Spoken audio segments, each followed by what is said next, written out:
Penata kelola jalan dan jembatan. 1.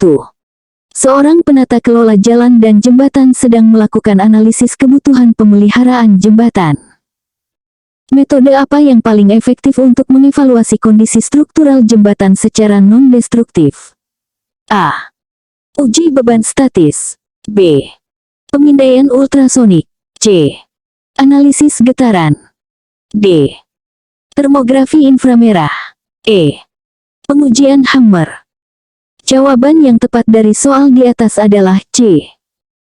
Pembahasan dari pertanyaan di atas yaitu, bahwa analisis getaran adalah metode non-destruktif yang paling efektif untuk mengevaluasi kondisi struktural jembatan. Metode ini dapat mendeteksi perubahan dalam karakteristik dinamis struktur yang mungkin menunjukkan kerusakan atau degradasi tanpa menyebabkan kerusakan pada struktur itu sendiri. Kita masuk soal berikutnya. 2. Dalam perencanaan pembangunan jalan baru, penata kelola jalan dan jembatan harus mempertimbangkan faktor drainase.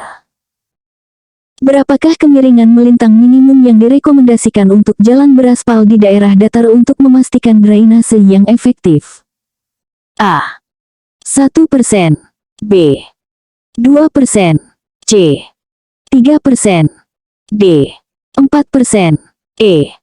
5%. Jawaban yang tepat dari soal di atas adalah B. Pembahasan dari pertanyaan di atas yaitu, bahwa kemiringan melintang minimum yang direkomendasikan untuk jalan beraspal di daerah datar adalah 2%.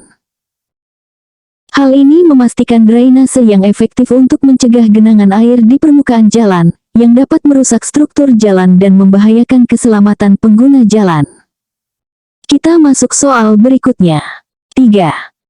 Seorang penata kelola jalan dan jembatan menemukan retak reflektif pada perkerasan lentur.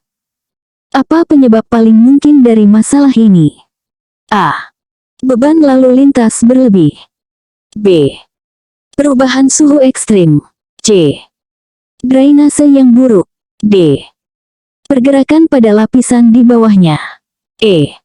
Pemadatan yang tidak memadai. Jawaban yang tepat dari soal di atas adalah D. Pembahasan dari pertanyaan di atas yaitu, bahwa retak reflektif pada perkerasan lentur paling sering disebabkan oleh pergerakan pada lapisan di bawahnya. Ini biasanya terjadi ketika perkerasan aspal diletakkan di atas perkerasan beton lama atau basis yang mengalami pergerakan, menyebabkan retak pada lapisan aspal di atasnya.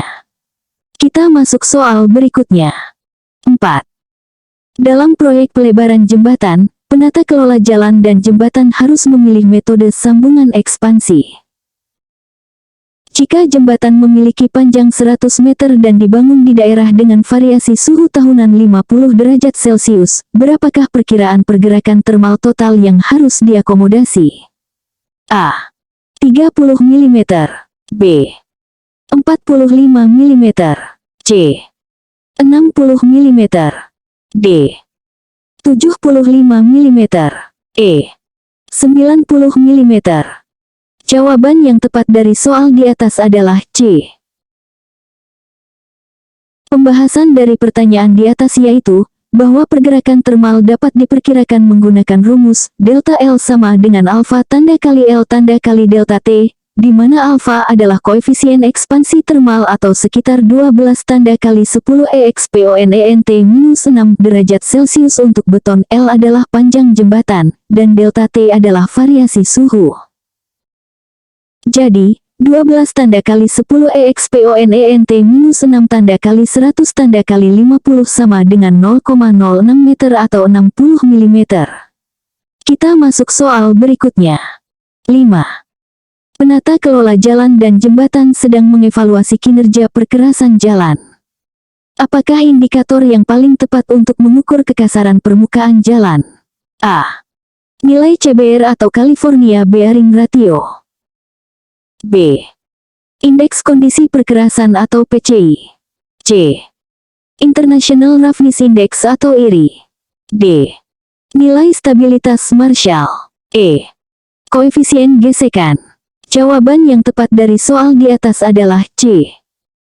Pembahasan dari pertanyaan di atas yaitu, bahwa International Roughness Index atau IRI adalah indikator yang paling tepat untuk mengukur kekasaran permukaan jalan. IRI mengukur ketidakrataan longitudinal sepanjang jalur roda kendaraan dan dinyatakan dalam meter per kilometer, memberikan gambaran objektif tentang kualitas berkendara dan kondisi permukaan jalan. Kita masuk soal berikutnya. 6. Dalam perencanaan pembangunan jembatan baru, penata kelola jalan dan jembatan harus mempertimbangkan beban angin. Jika kecepatan angin desain adalah 120 km per jam, berapakah tekanan angin yang harus diperhitungkan menurut SNI 1725 banding 2016? A. 1,46 kN per meter persegi. B. 2,08 kN per meter persegi. C. 2,89 kN per meter persegi. D. 3,52 kN per meter persegi. E. 4,17 kN per meter persegi. Jawaban yang tepat dari soal di atas adalah C.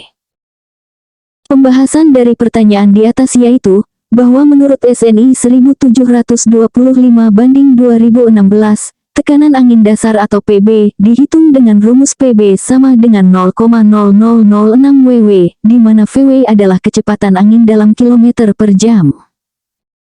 Untuk kecepatan 120 km per jam, PB sama dengan 0,0006 tanda kali 120 EXPONENT2 sama dengan 2,89 kN per meter persegi.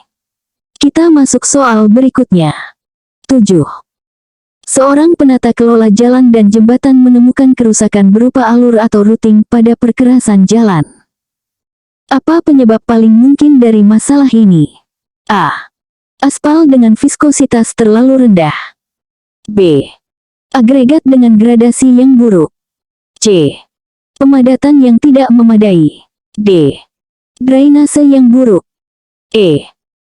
Beban lalu lintas berlebih. Jawaban yang tepat dari soal di atas adalah E. Pembahasan dari pertanyaan di atas yaitu, bahwa alur atau routing pada perkerasan jalan paling sering disebabkan oleh beban lalu lintas berlebih.